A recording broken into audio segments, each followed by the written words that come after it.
कर्म का फल। एक गांव में एक सोनार रहता था। उस सोनार का काम बहुत अच्छा चलता था। काम बढ़ाने के उद्देश्य से उसने एक दिन बहुत सारा सोना मंगवाया।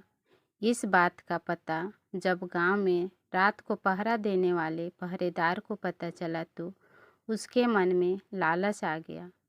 जैसे ही रात हुई, वह पहरेदार उस सोनार के घर में घुसा और उसे मार दिया। सोनार को मारने के बाद वह जैसे ही बाहर निकला, तभी उसे सोनार के एक पड़ोसी ने देख लिया। वह पड़ोसी बहुत ही सज्जन पुरुष था। उसे अचानक देख पहरेदार घबरा गया। उस सज्जन पुरुष ने पहरेदार के हाथ में जब बक्सा देखा तो उससे सवाल पूछना शुरू कर दिया। ये बक्सा लेकर कहाँ जा रहे हो? शोर मत मचाओ। देखो, इसमें से थोड़ा सोना तुम ले लो, थोड़ा मैं ले लेता हूँ। मैं ले लूँ? मैं गलत काम नहीं कर सकता। यह सुन पहरेदार ने उसे डराने के लहजे में उससे कहा, देख, मेरी बात मान जा, नहीं तो बहुत बुरा होगा। फिर मुझे दोष मत देना। धमकी देने पर भी जब वह सज्जन पुरुष न माना तो उस पहरेदार ने ज़ोर ज़ोर से चिल्लाना शुरू कर दिया। जब सब लोग इकट्ठा हो गए, तब वह सबको झूठी कहानी बनाने लगा। ये आदमी सोनार के घर से यह बक्सा लेकर आ रहा है। मैंने इसे पकड़ लिया। जब सब लोगों ने सोनार के घर जाकर देखा तो सोनार मारा पड़ा था। पुलिस को बुलाया गया और पुलिस उस निर्दोष व्यक्ति सोनार के कत्ल के मामले कोर्ट पहुंचा। उस आदमी ने जज के सामने बहुत कोशिश की कि खुद को निर्दोष साबित कर सके, लेकिन सारे सबूत और गवाह उसके खिलाफ थे। जैसे ही उसको फांसी की सज़ा हुई, वैसे ही उसके मुंह से निकला, भगवान के दरबार में कोई न्याय नहीं है। जिसने मारा है उसे कोई सज़ा नहीं, और जिसने कुछ किया भी नहीं उसे फांसी की सज़ा मिल गई। जज को उसके इन शब्दों से लगा कहीं उन्होंने फैसले में कोई गलती तो नहीं कर दी। जज ने सच का पता लगाने के लिए एक योजना बनाई। अगली सुबह एक आदमी रोता रोता जज के पास आया और बोला, सरकार, हमारे भाई की हत्या हो गई है, इसकी जांच होनी चाहिए। उस समय जज ने फांसी की सज़ा मिले व्यक्ति और उस पहरेदार को उस मरे हुए व्यक्ति की लाश उठाकर लाने को कहा। जब दोनों दिए गए पते पर पहुँचे तो देखे कि खून से लथपथ लाश चारपाई के ऊपर पड़ी है और उस पर चादर डाली गई है।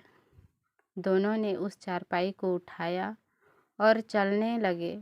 रास्ते में उस पहरेदार ने उस फांसी की सज़ा मिले व्यक्ति को कहा, अगर तुमने उस रात मेरा कहा मान लिया होता तो तुम्हें फांसी की सज़ा न होती और सोना मिलता सो अलग।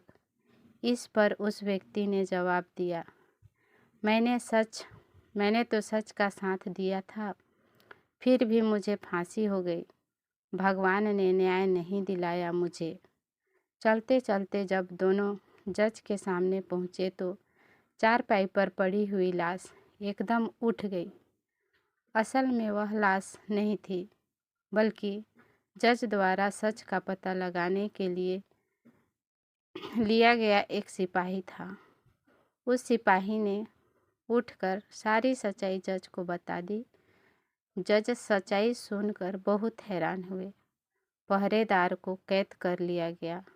न्याय हो गया था, लेकिन जज के मन में को अभी भी शांति नहीं मिली थी। सो उन्होंने उस सज्जन व्यक्ति से कहा, इस मामले में तो तुम निर्दोष साबित हो चुके हो, लेकिन सच सच बताओ, तुमने कभी कोई हत्या की है क्या? जज की चालाकी वह व्यक्ति पहले देख चुका था। इसलिए अब वह झूठ बोलने से डर रहा था। इसलिए उसने सच्चाई बतानी शुरू की। बहुत पहले की बात है। एक दुष्ट व्यक्ति मेरी गैरहाजिरी में मेरी पत्नी से मिलने आया करता था। मैंने अपनी पत्नी और उसे व्यक्ति को समझाने का बहुत प्रयास किया, मगर वे नहीं माने। एक दिन जब मैं अचानक घर पर आया तो देखा कि वह व्यक्ति घर पर ही था। मुझे बहुत गुस्सा आया। मैंने तलवार से उसे मार दिया और घर के पीछे बहती नदी में उसकी लाश फेंक दी। इस बारे में कभी किसी को कुछ भी नहीं पता चला। जज ने कहा, मैं भी यही सोच रहा था कि मैंने कभी कोई गलत काम नहीं किया, न ही किसी से रिश्वत ली। फिर मेरे हाथ से एक गलत फैसला हुआ कैसे? खैर, अब तुम्हें अपने कर्मों का फल तो भोगना ही होगा। पहरेदार के साथ अब तुम्हें भी फांसी होगी। तो दोस्तों, ये बात सच ही है कि कर्मों का फल भले ही देर से मिले लेकिन मिलता ज़रूर है। फल कैसा होगा यह इस बात पर निर्भर करता है कि आपके कर्म कैसे थे। आप अपने बुरे कर्मों का फल अच्छे कर्म करके काट नहीं सकते। जैसे कि उस व्यक्ति ने पहरेदार को रोककर अच्छा कर्म करना चाहा, लेकिन उस अच्छे कर्म के कारण उसके बुरे कर्म नहीं भुलाए जाएंगे, इसलिए उसे उसके पुराने कर्मों की सज़ा मिली। भले ही देर से मिली लेकिन मिली। कर्म फल पर कहानी आपको कैसी लगी? अपने विचार हमें कमेंट बॉक्स के ज़रिए ज़रूर बताइएगा।